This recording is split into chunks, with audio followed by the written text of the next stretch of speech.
We're live. We're good. All right.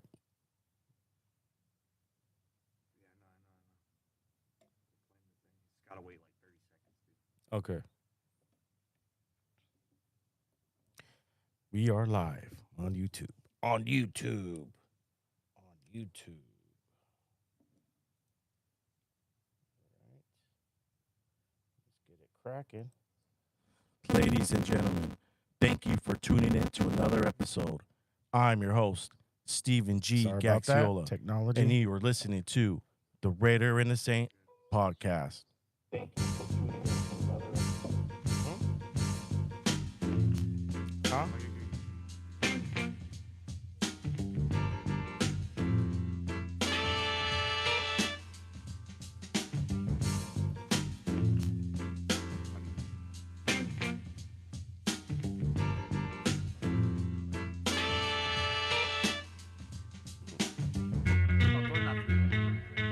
Got it. Turn you up a bit. Everything's set. These blocks. Everybody here is not to exit. I'm gonna give you one last chance to walk out that door right now. That's a good one, Todd. Good. That's what I wanted to hear. Because in this silver slice of heaven here are 1,984 ounces of beer. Golden, delicious beer. And no one leaves here until we finish every single last drop.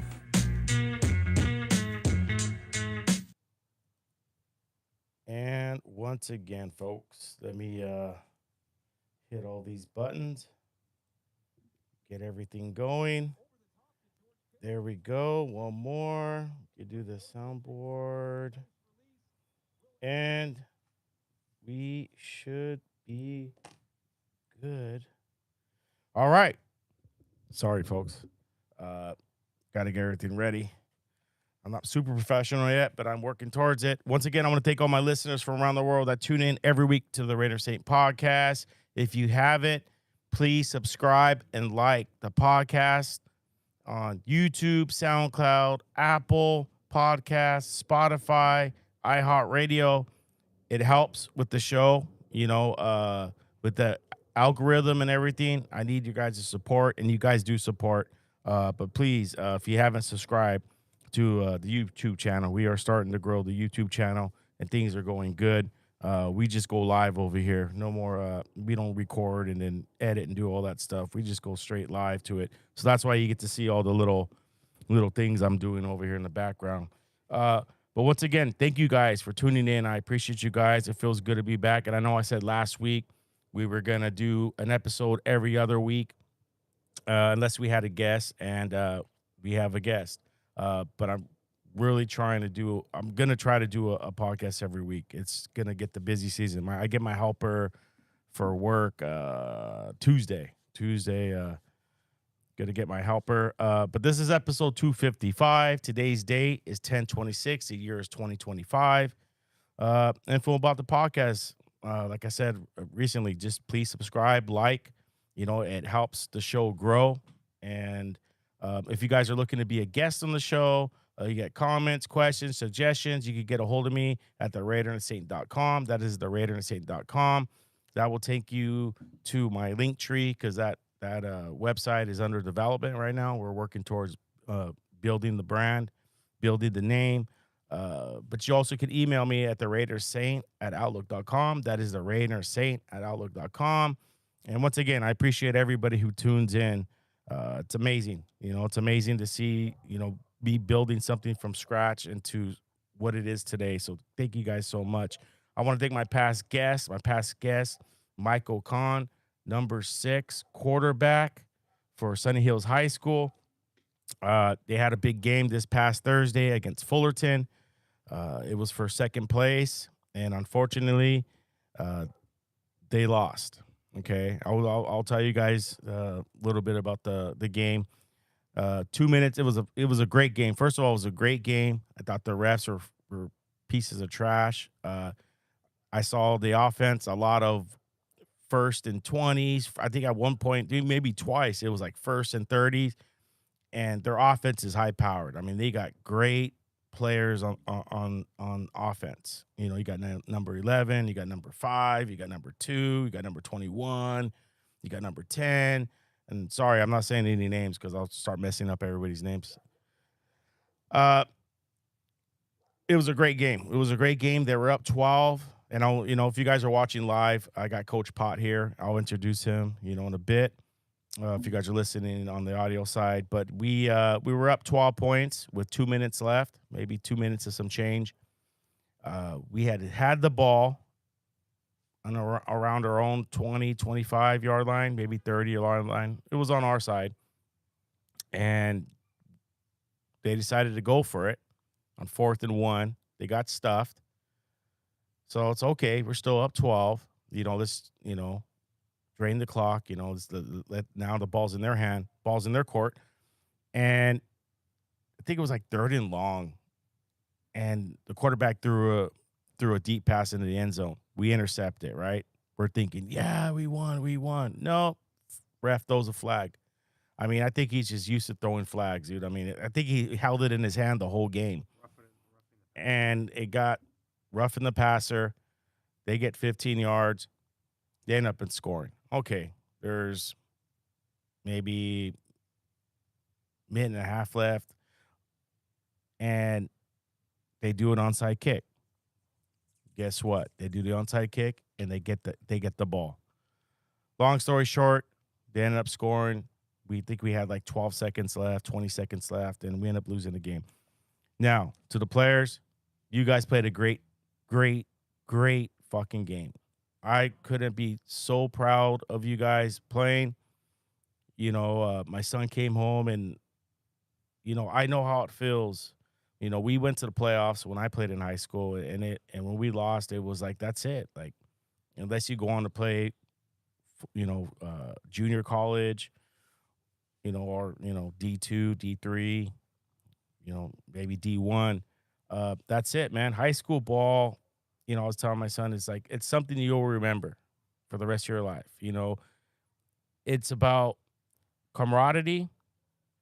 It teaches the kid discipline, sacrifice, being responsible. 4 years. I told my son, 4 years you dedicated yourself to this game. And look what you became. You became a young man. You went from a scrawny little kid to a young adult. And I told him, I'm never been so proud of him. He dislocated his elbow. He was able to suit up last game. He was like the last option, but he worked himself back. They said 8 weeks, you're done.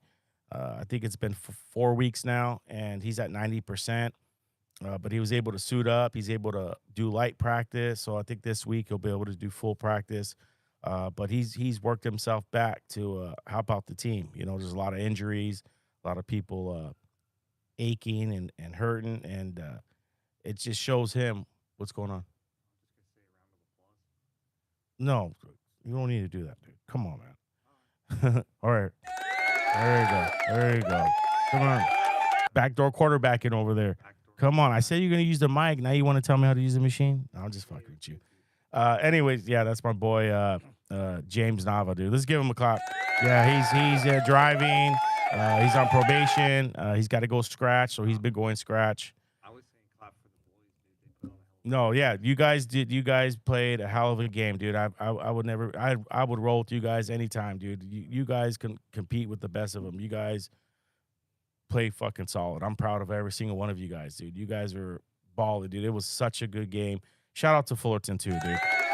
Those guys did not give up. They did not give up. They worked hard too. We play against Kennedy this Friday. We'll see what happens. There's a chance that we can make playoffs still. We definitely got to win for sure, and then we'll see what happens.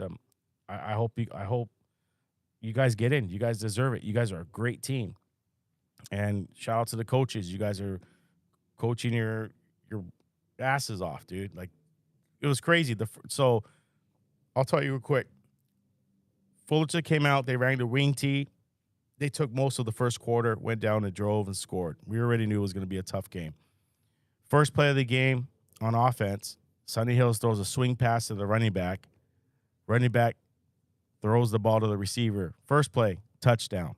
Man, It was such a good game, dude. If I had if somebody recorded it, send it to me. I'd rewatch that game. It was such a good game.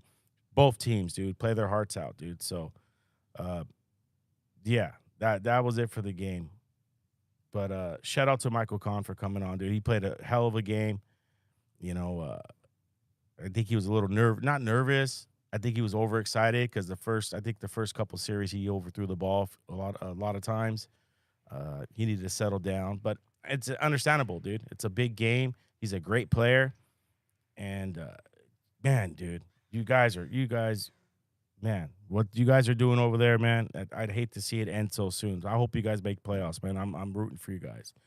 Anyways, to my guest today. My guest today, he's been on the show already a few times. I got Coach Pot here. Coach Pot, fight development for over there with Tillis and all that. BJ, and what's going on? What's going on, big dog? Thank you guys for bringing me back. It's always a pleasure to come on here. I got you. Always watching your show and listening to your show on those drives to Ventura for work. Always a pleasure. Hold on, something happened here. What was it? Check 1, check 2. Why are we not recording? Did I not hit the record button? Check 1, check 2. I don't know.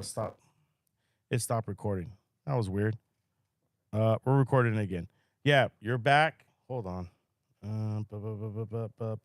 Once again, technical difficulties. Coach Pot, you're back again. Thank you so much for coming on. I know we had David. Is it the Deaf Dealer or Deaf Dealer? Deaf Dealer. Deaf Dealer. Marquez was supposed to be here. Unfortunately, emergency came up. He couldn't make it. So shout out to David. Looking forward to seeing you in Cambodia. Now, you came on the show. You wanted to talk about, you guys are heading out to Cambodia next Friday. That is correct. So Halloween night, we're going to be over there. Can you bring the mic closer to you? There you go. All right. So talk a little bit about Cambodia. What's going on over there? So we, David is under a promotion called WCK, which stands for World Championship Kickboxing. Promoter is Dennis Warner. He's been in the game for over 20 years. He has brought fighters that you have seen in the UFC, fighters that you've seen in one championship, just fighters everywhere. There you go. Stand-up kickboxers, Muay Thai fighters. And, he was able to give me the honor to give me a call and invite me as one of the coaches to represent the WCK U.S. team. And then David Deaf Dealer was one of the fighters that he wanted to represent over there in Cambodia. So we have that opportunity to go out there this Friday, train for a couple of days, and then put on a show on November 5th. It will be live, so you guys will be watching it live on YouTube around the morning time. Mm-hmm. Yeah. So this, just to give you guys for more information, this is not a Muay Thai fight. It's going to be in Cambodia. It's going to be called Khmer. Khmer is similar to Muay Thai, but it's more of a style that Cambodian fighters have, where they like to use their elbows as their strike, as vicious strikes. You'll get more points if you're trying to dominate your opponent with elbows, knees to the body, knees to the head, and more aggression, So it's not where you're standing and waiting for somebody to attack you. You want to be that first person that's attacking and going for the knockout. Wow. Okay, so so it's not like Muay Thai. Explain that again. I'm sorry. So it's similar to Muay Thai. You're gonna have your punches, you're gonna have your hooks, you're gonna have your kicks, you're gonna have your knees. What But about elbows? but you're gonna have elbows. Elbows, Muay too. Thai has elbows too, but here in the scoring system, when you're fighting in Kun Khmer style, you want to be very aggressive. So what's gonna go knock people out more? You have all bones, smashing into somebody's face, trying to knock that person out, trying to hurt that person, and the aggression, after you smell the blood on your opponent, you're going after them. Just like every single fight, but it's just more of the styles that we have in in Cambodia, where the Kun Khmer fighters wants to go in there and attack and attack and attack. Hmm. When we land in Cambodia, David and I we're gonna start training in more of an attack form. The style that we use here in America, where we're throwing combination, throwing kicks, combination, throwing kicks, and trying to win our matches with that. It's not gonna work over there. We have to put that opponent down on the ground. We have to hurt that opponent for the judges to see that we want that win. Yeah. So is this his first time fighting?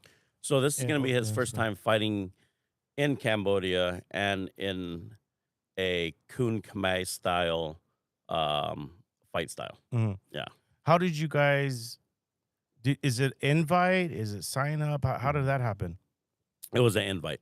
It was an invite by WCK Kun Khmer under Dennis Warner promotion. Okay. Now, does the fighter get paid? The fighters do get paid. So this will be a trip, not a free trip, but the promotion is going to be paying for the trip. Wow. Hotel, food, and then also he gets a paycheck after his fight. How long are you guys gonna be there for? We're going to be there for 7 days. So Okay. November 1st, we land. We land in Cambodia. Then we meet and greet. So we're going to be meet and greeting with the Prime Minister of Cambodia too. So all the fighters, all the promoters, all the coaches will be in a suit, to meet and respect the Cambodian community. Okay. And this happens every year, right? This happens every year, so this event, you're gonna have over 100,000 people watching this event live. How many people are gonna be there? Over 100,000 people. Wow. Yeah. So Okay. Yeah. so don't a lot of promotions will look at it Wow. like, oh, that's a lot of people, but you have to understand the people that's around the stage, around the ring. That's where the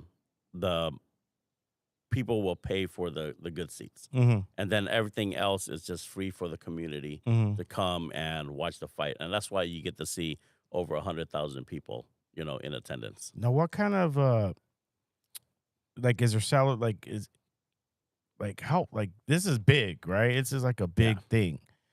Do people like what religions or beliefs do they is it like what's the main belief? Like if they have rituals and stuff over there and In Cambodia, the main belief is Buddhism. Buddhism. Okay. Buddhism, yeah. So, we show the respect Mhm. to elders, to everybody. Even when the fighters fight, they're not mad at each other. They're Mhm. always showing respect. So the fighters will come in and do their traditional Wai Kru dance. Mhm. Twai Kru. That means the respect to your teachers. Mhm. So you'll come in, you'll see the ritual where they come in and seal in the ring, and they're showing thanks to their coaches, thanks to their parents, Mhm. thank you to their religion, and also thank you to the Cambodian officials, that got them into the fight game. That's awesome. That's awesome. I still watch all the old school Van Damme fights, movies. I just watch Bloodsport. What was the other one? Kickboxer, yeah, Kickboxer. kickboxer, Lionheart, Yeah, Lionheart. What was the one he puts his gloves in the glass? kickboxer. Is that real? Has that ever happened? Historians always have made that a fact, where there has been battles That's crazy. where they're tying themselves up with rope Mhm. and putting glass in there. But during the times, it wasn't like a sport. It was more of battles where the winner gets this land. So if we backtrack before Thailand was created, the country of Cambodia was created, you have China and you have India. Hmm. And during that time, different countries kind of created. Mhm. So history shows that Burmese was there before, you know, our country. So their style. So this is where, the taping of the hand wraps of the cloth and the dipping of the honey into the glass. This Mhm. could where the historians will look into. That's crazy, dude. Yeah, but they some promotion over there in Cambodia and Thailand. We had one where it was like a bare knuckle fight Mhm. with Sanchai and Bacau, and they're good friends, Mhm. but when they went into the ring, they went at it. Mhm. They wanted to show their skills that, hey, this is what we could do. We could still be friends and we could still put on the show for everybody to watch. Mhm. How's the weather over there right now? It's gonna be hot and humid. So they do have the big dragon boat race Mhm. too. So this is where you're gonna see a lot of travelers coming in. So you got the big boat race in the capital city, and then you That's the also one have with the the long fights. boats, right? That's the long I've boats, seen yeah. that. Yeah. Long boats where Long, you're using skinny. your shoulders to push it. Oh, so there's Yeah. no motor. Yeah, no motor. Oh, okay. No motor, so you have a team and your team is just pushing it, to the Wow. finish line. And then not only it's just one night of fight, so November 4th, you're gonna have the MMA fight, Cambodian MMA. Oh, really? November 5th is gonna have the Cambodians versus US team, Mhm. and then um November 6th is gonna be the 8-man tournament. So you're gonna have over 30 countries coming to this event, Mhm. and broadcasting it live also. Really? Yeah. Where can you see this at? So we're gonna have it under WCK Mhm. YouTube. So I'll put it up on my Okay. fight development. I'll Mhm. tag you on it. I'll send you the information Mhm. once that link is up. Mhm. So they did it during the summer where the US team went over there, and a fighter named Evan Bolton here from Long Beach, he was able to get a win over a Cambodian fighter. Mhm. So then they brought the Cambodian team over here. This is where David was able to fight in that promotion under Crude Energy Drink, where they were promoting the whole thing with WCK. And David was able to get a W off an opponent that he lost to in his very first match. Mhm. So that match was good. They both came in hungry. Um, Jimmy Trisdale was able to get the first round, got a good elbow onto David, and then David coming back, we told him, hey, keep it fundamentals, start using your push kicks, start getting the knees in there, stay out of his zone so you don't get hit in the elbow. Mhm. David was able to listen to that, win the second round, and then whoever wins the third round is going to be victorious.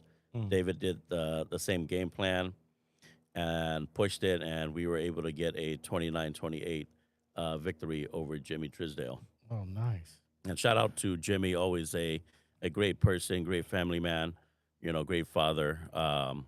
Just a cool guy in all around aspect. So, Coach, I know you've cornered a lot of title fights, and you've worked with crews like you've worked with the Four Horsemen, right? Correct. And Yeah. promotions like Fighters Rep. What's your coaching philosophy, and how'd you end up linking up with David? Remind So us again. David was 16 years old. Mm-hmm. During that time in 2016, I think he was 16, but he was a young kid, and they were looking for a kickboxing coach to run the team, to get them in promotions, different fight promotions. So they called me over. Matt Johnson was able to call me. Mike Rush was able to call me and say, hey, we have a fight team. We want to get our fight team out into different promotions. Is that something you could help us with? And that's where I met David. David was hungry. He never had a fight before, and I wanted to get him in there. So we booked him a fight. The day of the weigh-in, his opponent was 1 day shy of passing his suspension. So what happened is, say if you fought for a promotion and you get knocked out or you get hurt badly, the commission looks at it and gives you a 45-day or 60-day suspension. making sure that you are safe, making sure you're not fighting every single week, messing up your brain, messing up your body. So that fighter had a 60-day suspension. The day of the weigh-in to fight David, he was on day 59. So therefore, the commission wouldn't allow that fight to happen. Mhm. David was ready. Promotion was IFS. IFS brought David to the stage and said, "Hey, we're due to the calculation of what happened, David trained. He wanted to thank all of his fans that came to watch him, and then after that, we couldn't book him into another fight. Mhm. Nobody was in his division to fight him. Mhm. David goes, "Hey, you know, there's a promotion in Las Vegas. You know, I'm just gonna drive up there by myself, go fight, and just come back because I've been training." Mhm. I told David, "Hey, I can't make it out there with you in Vegas. You're gonna have to go by yourself." So he goes out there by himself, wins the match. A lot of head kicks, put the kid down. And he got his first W. Mhm. So he comes back and he's ready. So I put him against a undefeated fighter named Jimmy Trisdale. Mhm. Where we were talking about Jimmy Trisdale during that time was training with Heart and Pride, and I knew this was going to be a good match for him to step up his level. Mhm. Fight goes on. David takes a first round. Jimmy takes the second round, and towards the end of the third round, Jimmy gives David a hard push kick. Boom. Always put him on the ground, Mhm. and Jimmy wins with that last second because Oh, wow. everything was even, and then Jimmy wins 29-28 decision with that. Mhm. David comes down, and every time you lose a fight, you always feel bad for yourself. But David comes down, and I gave him a pep talk. Mhm. This is where here's the coaching comes in. Mhm. So me as a coach, I could foresee what's going to happen in the future. So David comes down. I go, "David, you lost this fight. We're going to learn from this fight. We're going to learn how to take control of the third round for every single fight that's going to be coming because, you're going to have judges. If you don't knock out your opponent, you're going to have judges looking to judge you for the first, second, and third round." Mhm. And I told him too, and I said, "Hey, you're not, Jimmy is still going to be there. You're going to fight him again. But the next time you fight him is going to be for a championship belt. Mhm. So we have to get you and to be a better fighter. So when you meet him in your fifth fight in the future for a championship belt, you're gonna be able to dominate." Mhm. Okay. So and it comes, David was able to fight Jimmy again. It wasn't for a title, but he was able to get that victory that he knew he could have got in the first fight that with Jimmy. Wow. How excited are you, man? Yeah. Have you've been? What's your nationality again? I'm Cambodian, Cambodian, yeah. right? I knew you.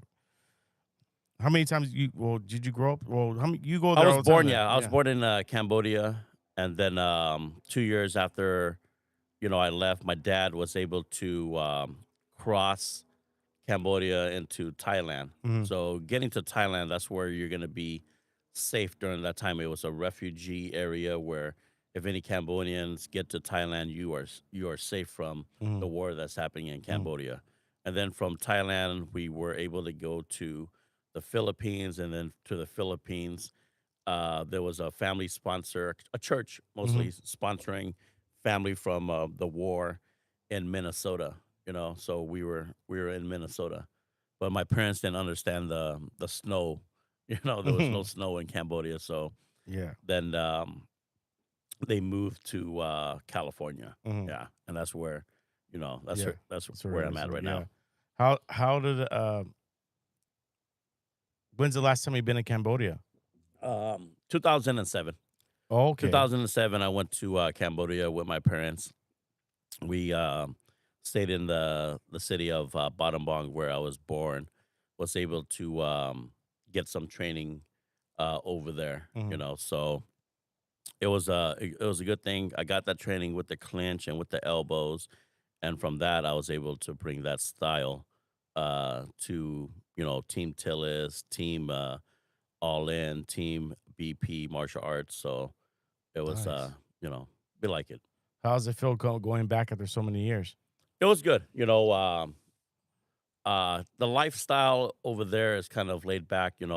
Our family are more villagers Mhm. instead of educated, Cambodians. Yeah, So yeah. we live off, working in the rice field, Mhm. working in the farm. So you're not going to go there and see like homes that we have over here. In our village, they're like huts, they're Mhm. just like wood, bricks put together, Mhm. and and your family live there. You have It, family, you have relatives, family that still live over there? we do, yeah. So Okay. we have a lot of family relatives now that they're able to get some education. They'll move out from the village into the city Mhm. where they're able to, rent a home, buy a home. So they're doing good for themselves. How do you feel since you haven't been there since 2007? You excited to go back? You gonna visit family? You gonna got any other plans besides training? Yeah. Due to that, we only have a week, and it's Yeah. going to be business. Yeah. Getting David ready for the fight, meeting the prime minister and the official. Oh, It won't. crazy. It won't be. We won't be able to vacation. Mhm. And then guiding the team, the U.S. team, to make sure they know the culture, to make sure they say the right things, and helping Mhm. them translate. So that's where I'm going to come in. For make sure they're That's David's first time, right? this will Going to be David's Cambodia? first time. Oh, man. This is a great opportunity for David or any fighter. You Mhm. get to go to a different country where this style of fighting Mhm. was created.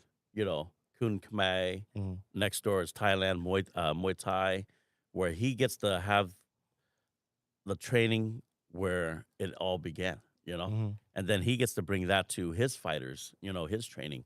So he'll be good with that. It's just an opportunity that you just can't pass. Oh, man. I mean, stepping away from the fight a bit, I love watching traveling channels. People I like watching Strictly Dumplings. As the guy's name's Mikey Chen. He Yeah. travels the world and tries out different foods. Uh, are you are you looking forward to trying eating some authentic Cambodian food? I Like get what's the popular dishes over there too as well? I get it. I get it every day. Oh yeah. So my mom. I live in Whittier. My mom lives in La Mirada, so I Mhm. can just drive 5 minutes and get Mhm. the popular food. But if you guys do want to try, some Cambodian dishes, we do have a Cambodian restaurant in Cerritos called Rice Strings. And then you also have traditional restaurant called Hot Hang in Long Beach, where you get some Cambodian dish. One of the favorite dishes that I like is with a chicken wing, you know. Mhm. So when you get that chicken wing, where the meaty part of the chicken wing, you take that meat out, but you leave that skin. Mhm. You take that meat out and then you mince it up. You Mhm. mince it up with a butcher knife, and then you add lemongrass, you have your herbs in there and your seasoning, Mm. and then you push that meat back in there, and then you deep fry it. Whoa. Yeah, I'll bring you some. So Wow. and then That's when you eat it like a chicken wing, you have all that flavor that Oh, comes out of it. wow. So that's one of That's the gotta dish. take some time to cook. I'll try to get David to eat.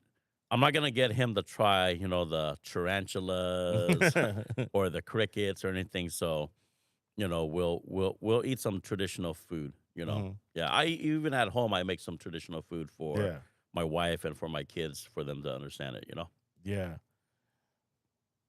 Does he have to cut weight? He's so this fight is gonna be at 125 Mhm. pounds, so 57 kilos. Mhm. So in Cambodia they go by kilos, Yeah, yeah. instead of Saw that. by pounds. So David is on point. He's been walking around at 128. Oh, So okay. by the time he gets off the airplane, he'll be 125. So even when he's training, so in Cambodia it's very hot and humid, Yeah. so he's gonna just sweat it all out. And then I didn't get to talk about David's last match for WCK. Yes. Talk So about that. this was an unforeseen reason too. So David was getting ready to defend his title against Eddie Reyes. Mhm. Everybody's been waiting for this fight to happen. You know, and then David and Eddie walks into the ring. They get announced, and the fighter before them was hurt. So the ambulance had to take the fighter out, but you can't in California, you can't fight unless the ambulance is there. Mhm. So David's fight had to get canceled during that time, you know. Really? Yeah. Some promotion will have 2 ambulance ready, for any kind of emergency, but this promotion had 1 ambulance. And, we always want the fighter's safety to be number 1, Yes, for sure. so we understand that. I was able to talk to Mario, Eddie's coach, and we understood what had happened, so maybe they could run it back later in the future. So David was already fight ready when we took this fight to Cambodia.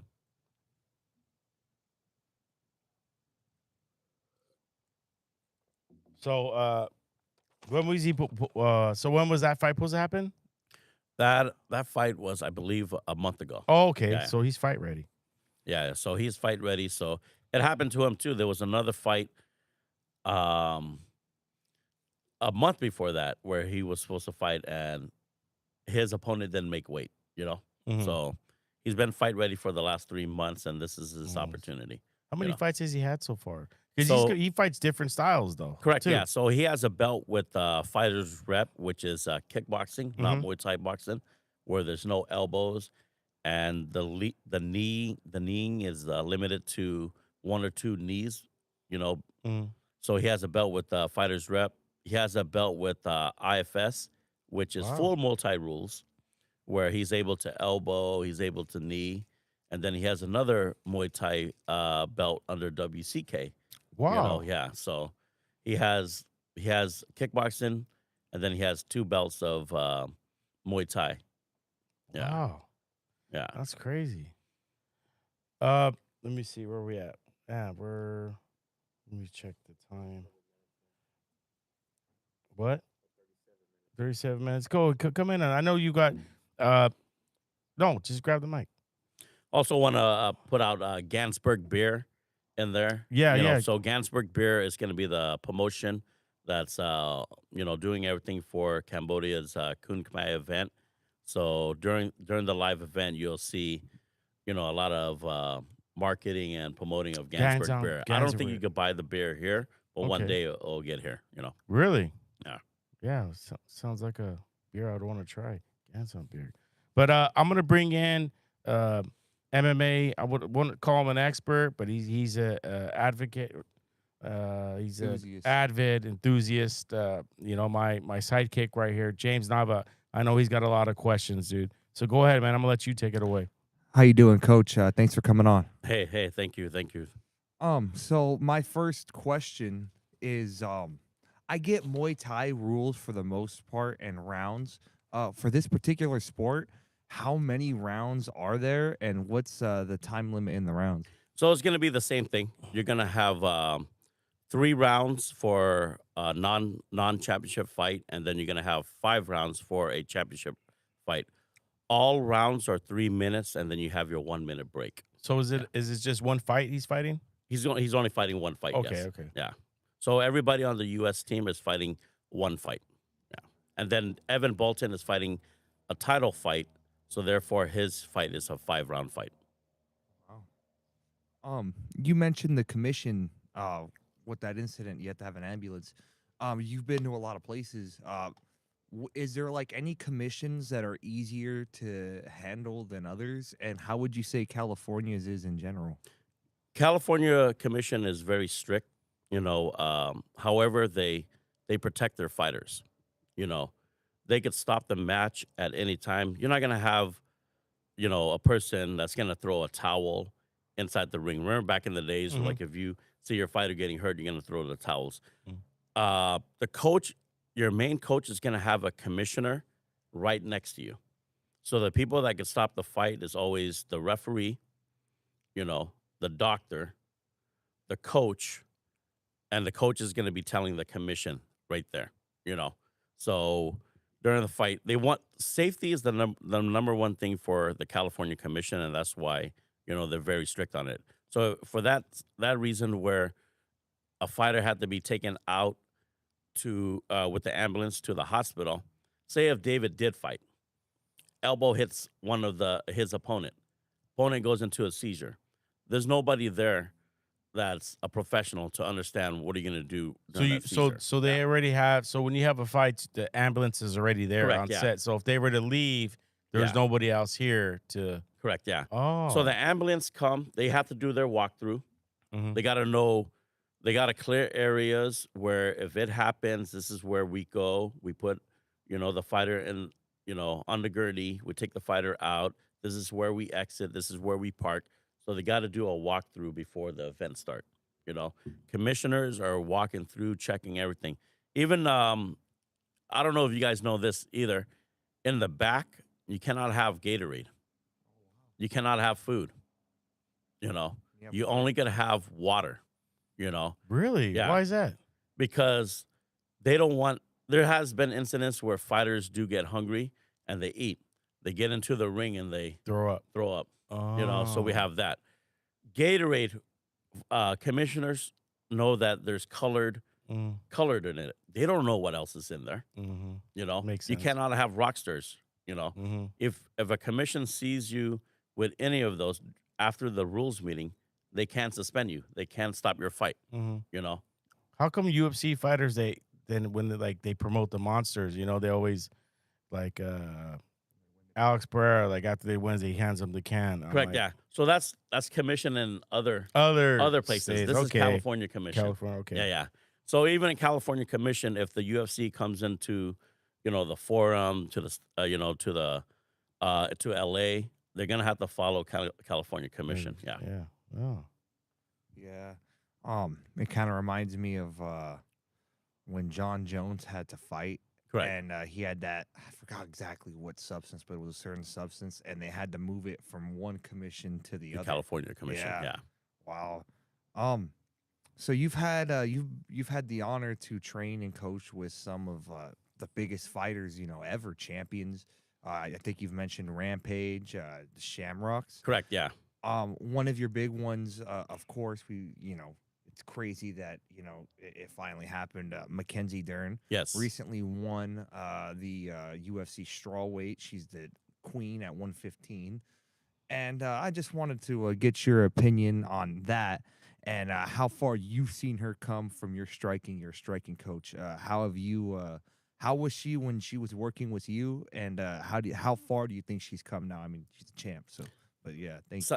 Sounds good. So just always remember, Mackenzie Dern was never under me as a coach. Yeah. She was so we have open sparring at All In MMA, and we had a lot of female fighters that were undefeated in her weight class.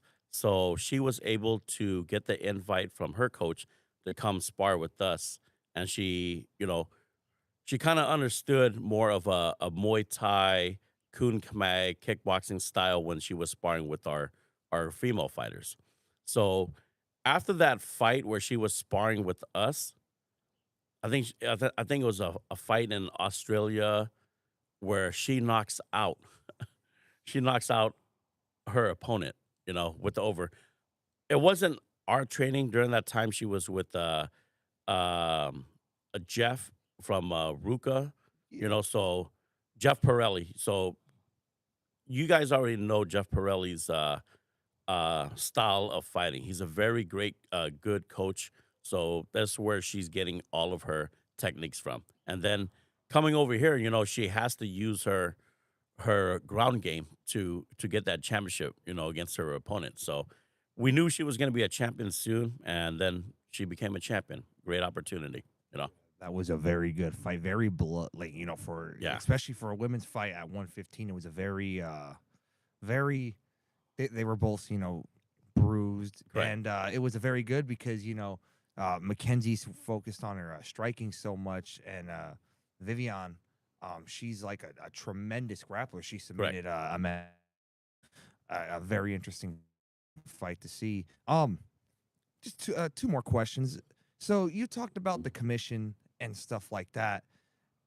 I don't want to get you, because you're a coach, but in the UFC especially, you see like referees that will kind of let some stuff go, or like if someone does the same thing twice, they won't take a point. Yesterday was the opposite. They were way more direct, and you could tell. I don't know if it was because it was in Abu Dhabi or what, but they were way more. Points were taken away. I think in multiple fights. In your opinion, and it depends on what it is, obviously.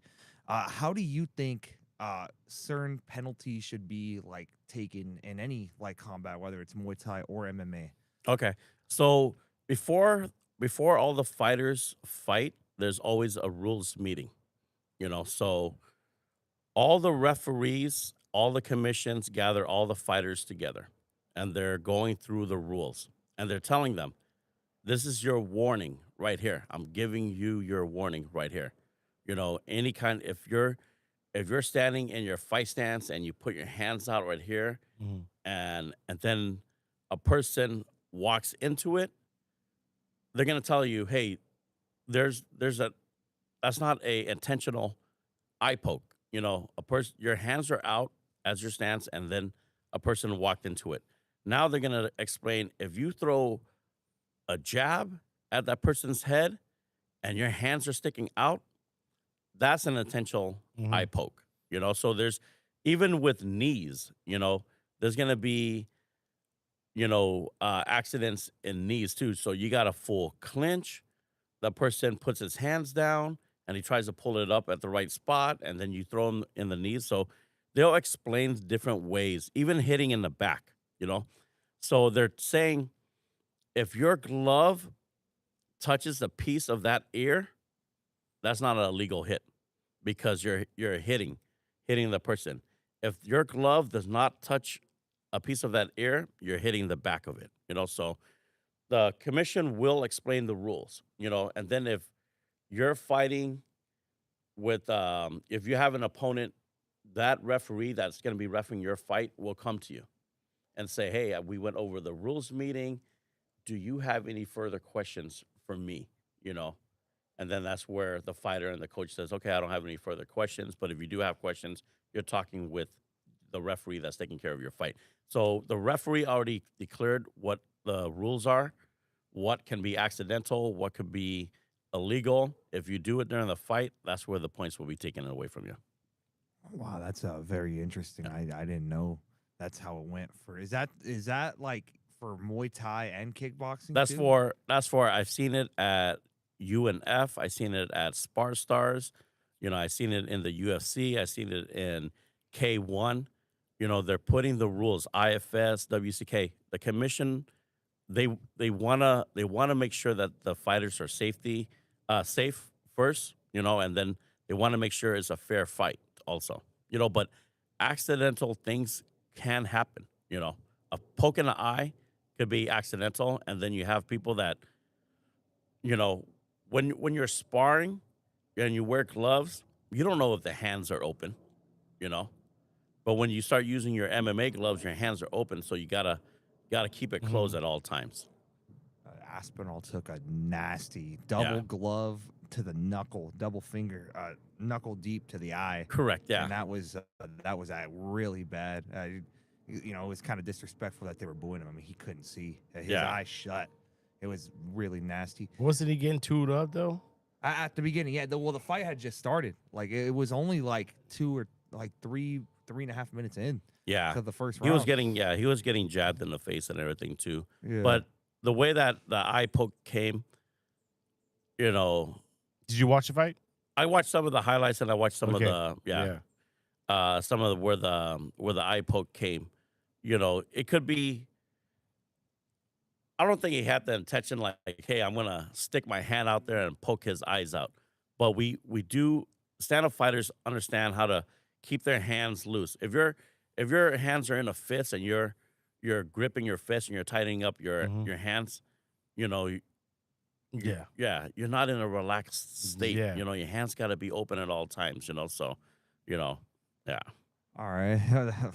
That's a very good explanation of it. Last question, and I'll end it with this. So you and you guys are gonna go to Cambodia. How many other countries have you already been to? Have you ever been to like Thailand in particular? And you mentioned how it's a cultural thing here. When you see like UFC, it's about like let's just say not always the most respectful thing. How important is it being respectful in places like that? And what is like one thing that you're telling your fighters, especially him, about like not going to Cambodia? Like he hasn't been there before. So like what's one thing about that? Thank you, coach. Yes. So in Cambodia, it's all about respect. The word that we always like to use is jidip sua, is when you say hi to somebody. We want to put our hands together and embrace the respect to Mm-hmm. another person. So David is going to be learning that, and then when we fight, we're not gonna. If David wins by a knockout, I'm letting him know, hey, I don't want you to celebrate it. I don't need you to run around the ring. Mm-hmm. I want you to go to your opponent. You take a knee, and you respect them and you thank them for this opportunity. Mm-hmm. Because that's how you're gonna see it. Fans in Cambodia, they love it. They love the cheer on big kicks. They love the cheer on big elbows, big punches, big knockouts. But you're not gonna hear the boos. So whenever you see grappling and clinching in the UFC, you're gonna hear a lot of boos when you don't get that activity. Mm-hmm. You remember when Pride was in? Mm-hmm. Pride never booed any of their fighters. They clapped. When somebody took a takedown, you hear the audience just clapping, and then when you see a transition from an arm bar to a triangle, you hear the fans just clapping because they're looking at the martial arts and the technique of it. Mm-hmm. So the respect that I have to, but David's always been respectful. If you see Mhm. him during his fight, of course, you have that emotion that you won the fight, Mhm. and you want to say certain bad words, but after that bad words, he'll go back to his opponent. They'll both take a knee and respect the sport, respect each other, Mhm. and after that, you know, I saw one of his MMA opponent at the gym learning how to do stand up. Mhm. So we invite some of our guys, our opponents, to come and train with us also. Well, I have to say this. One thing that like I love, not like every fighter that I've had on the show that has trained with you, from Zavada to Cabocito, um, even David and I can't think Hattie. of and Hattie, dude, like very respectful.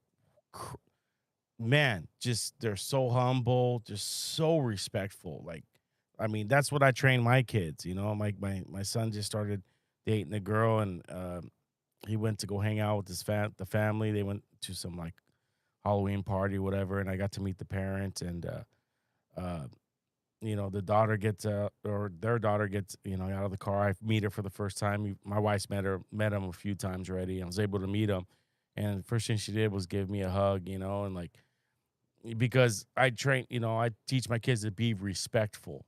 You know what I mean? Don't be a dirt bag. Don't be a piece of, be respectful. Respect people, no matter what. And like to see how, the daughter was like, my wife's like, she hugged you, like it wasn't like, hey, how you doing? Nice to meet you, handshake. She came and hugged me. And that's because my son probably talks about me all the time, and and and like the relationship, I don't how it is, but I'm sure, like I teach my son to be respectful. You know what I mean? Respect women, respect people, the elderly, and and that's amazing. Like your fighters that come through, they're so respectful. Like it's sometimes it's like I'm like, relax, you could be cool, dog." You know what I mean? Like they were just like, "How you doing, sir? How you doing?" Like, dude. And I was like, "Is it because they could whoop my ass?" And I was like, "No, it's just because that's how you train them. To be respectful."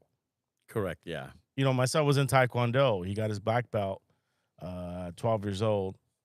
Uh, he stopped doing it and he went on to play high school ball.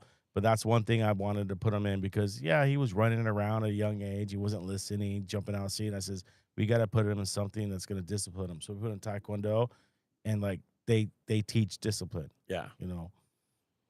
Yeah, just always remember when you teach your kids and you teach your students, Mhm. about respect. You got to show as examples. Mhm. You have to. I have an Instagram. I have social media. Mhm. I'm out in the class. I'm out in public. Mhm. You know, I don't disrespect anybody. You Mhm. know, you'll see if people talk about me, you're like, like, oh, Coach Pot, he's the most respectful person, you ever meet. He'll if you're down or anything, he'll help you out. You gotta lead by examples. One of my job performance evaluation, my supervisor, you know, told me that you're you're a servant leader. You lead by example, and that's what it means. If something is wrong, you go do it. You go do it, and your staff is able to go see what you're doing.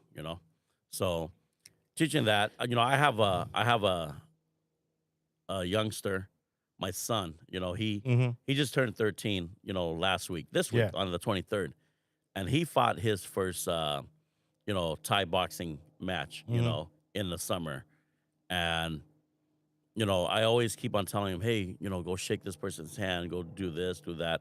It's because I'm telling him.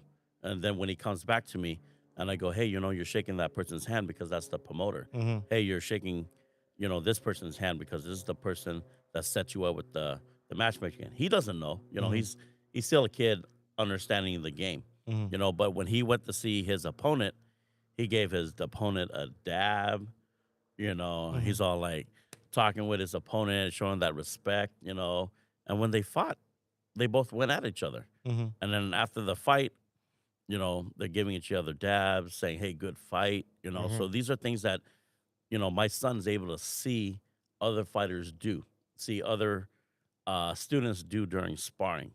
So Mhm. you have to learn from that. And I think that's important because, like in life, like I do a lot of union podcasts on here. We deal with a lot of um, management and punishing you, and like one thing I've learned, no matter what manager I have, you either get a manager that's going to be a dickhead, or you get a manager that's strict, or a manager that's cool. You always just show them that same respect. Correct. You know what I mean? Like I'll be open. One thing is I'll be open with them. Like you know, my new manager we have now, everyone talks about him. He's strict. He's out to get you. This and that. And I went in there and and I tell him what's going on. I was like, hey, dude, this is what I'm going through, whatever. And then my son had his elbow dislocation. The next day, I had to find a doctor, orthopedic. I had to take care of business. I called in. I says, hey, man, I know I just came back to work. I need, this is what's going on. He's like, don't worry about it. You're good. Uh, it's showing. Give like I don't care what people say. I'm gonna still show you the respect. You know. Correct. Um, some people get, they get angry. Well, oh, they did this, they said this, they said that about. I'm gonna go out and get them, and it's like, no, man. Like life is too short, dude. It's about respect and love, and we can sit here and talk about what's going around the world today and anything like that. But before we get out of here, I want to ask you because the first time I had you on the show, we were talking, getting to know you.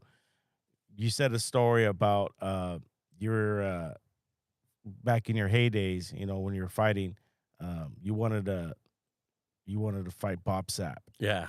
Can you tell us that story?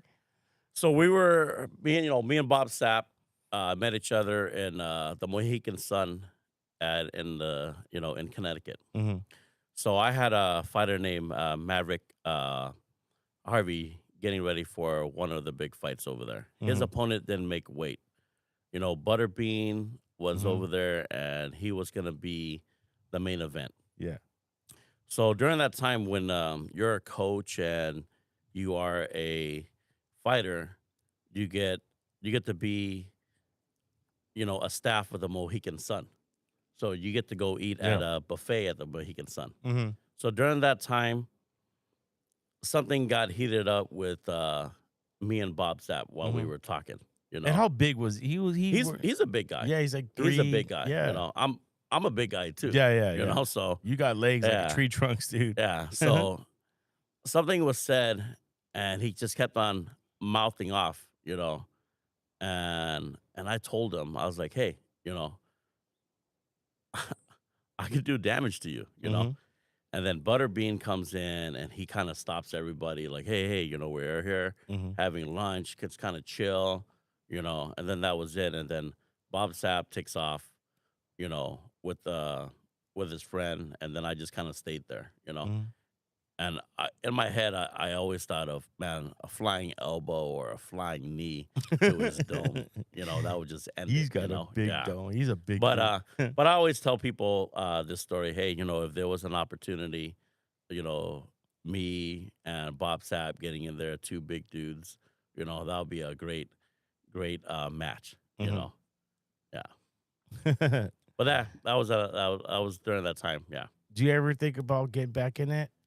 Are you good with coaching? I'm good with coaching. You know, there were times where every single fighter that retired or going to coaching, Mhm. you always have that itch. You Yeah, know, but but age, yeah, that but that itch is age what's called, yeah, age. hits you.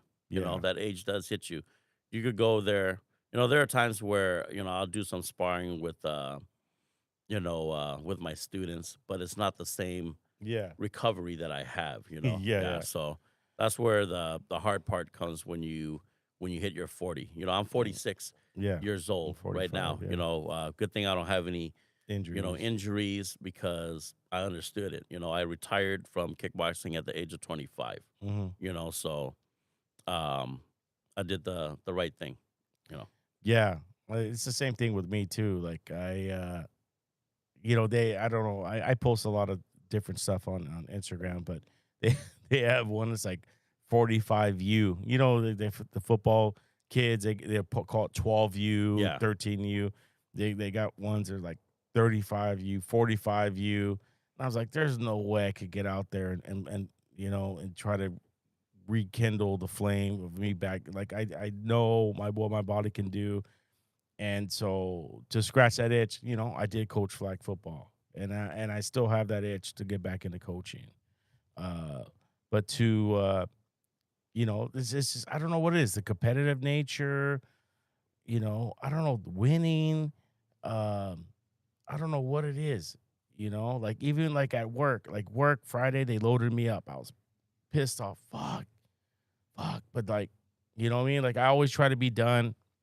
I always try to have like 25 stops done left at 2:30. Then I take my 45-minute lunch, 30-minute lunch, 15-minute break.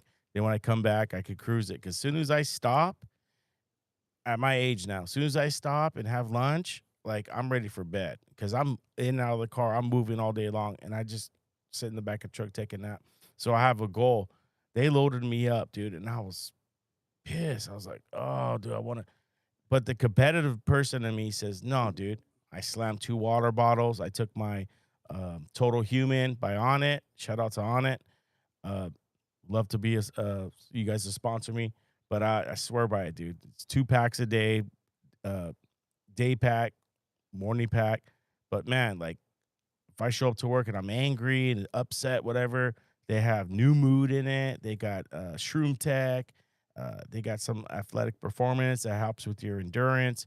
And as soon as I take that an hour later, dude, like I'm not complaining. I'm just focused. They got Alpha Brain in it as well.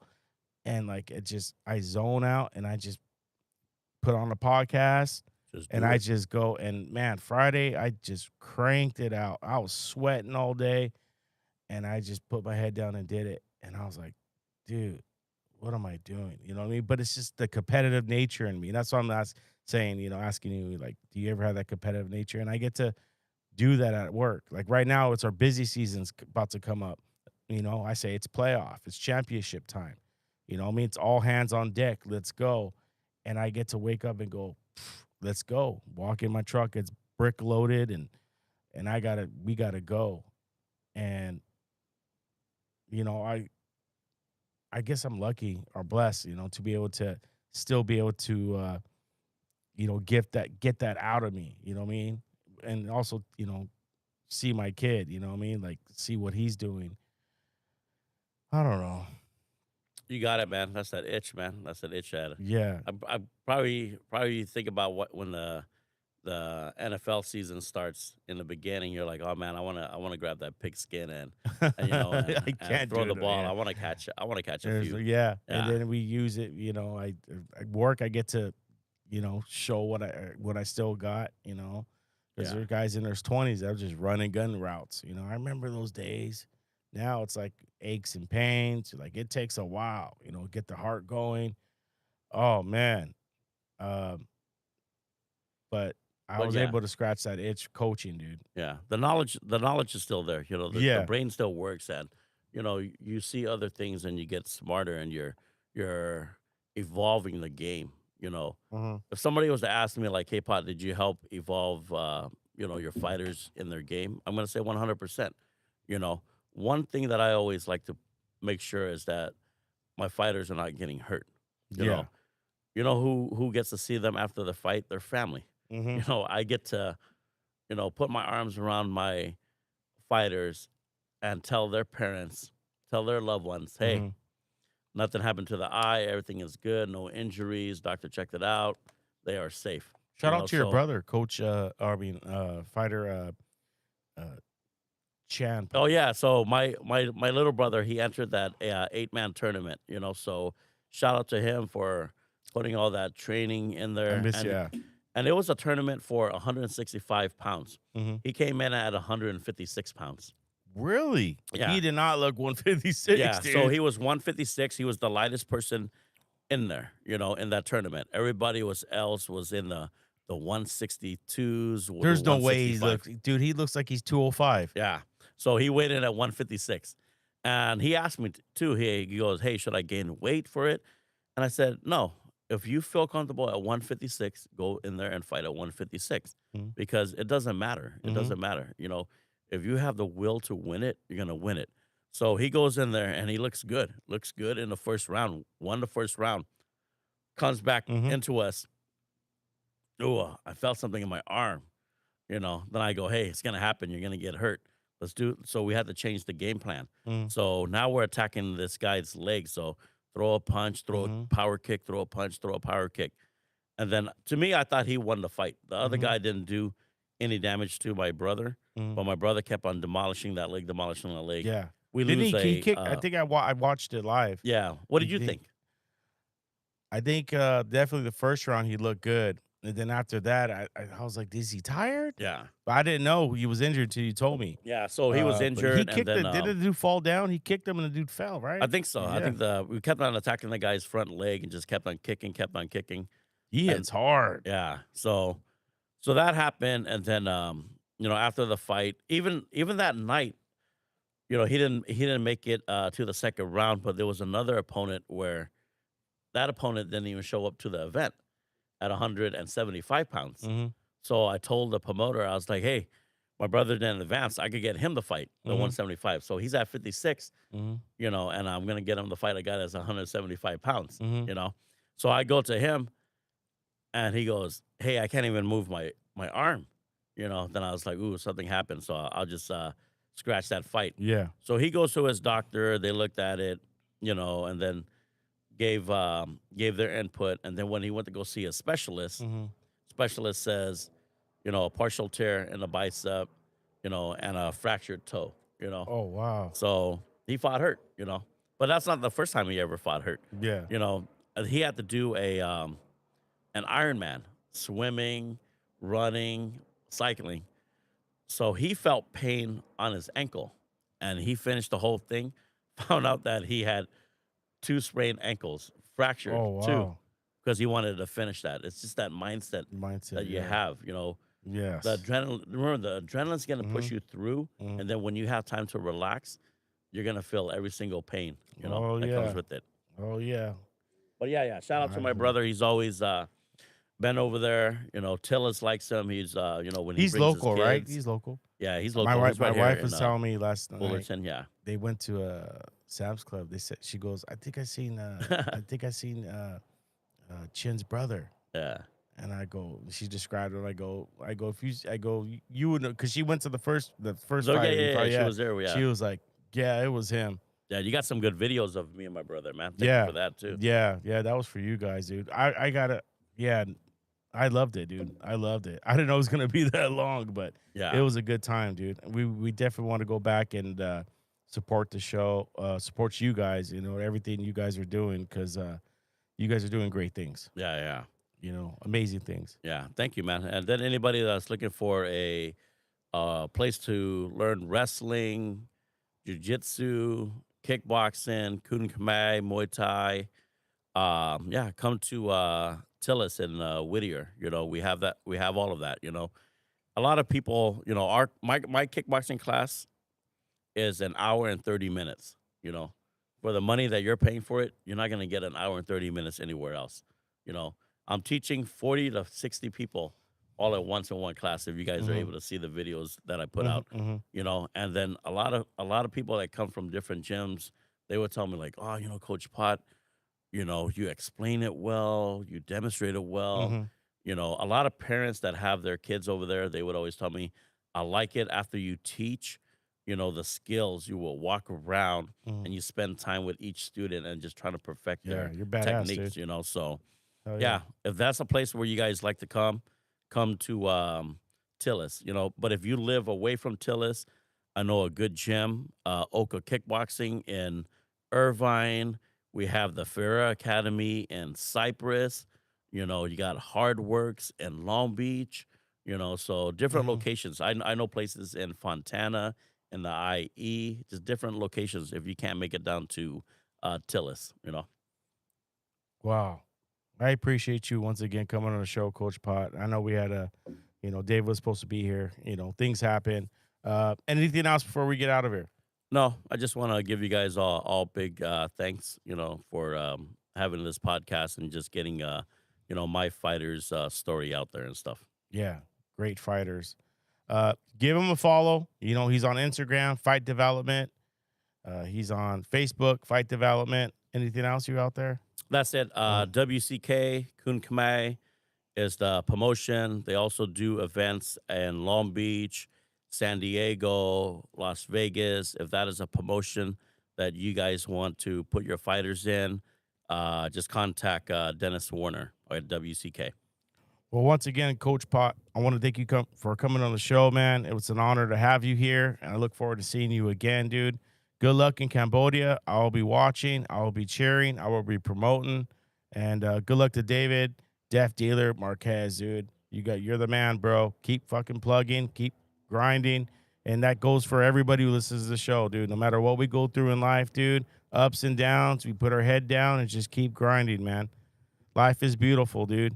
All right? I'm out of here. I love you guys. Peace.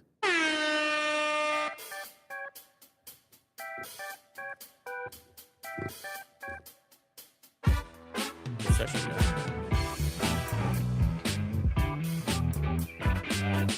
Flo, I know you wanted more questions. You could have just asked. I think understanding what the commissions do. Yeah. I think that's gonna be a good input for your fans.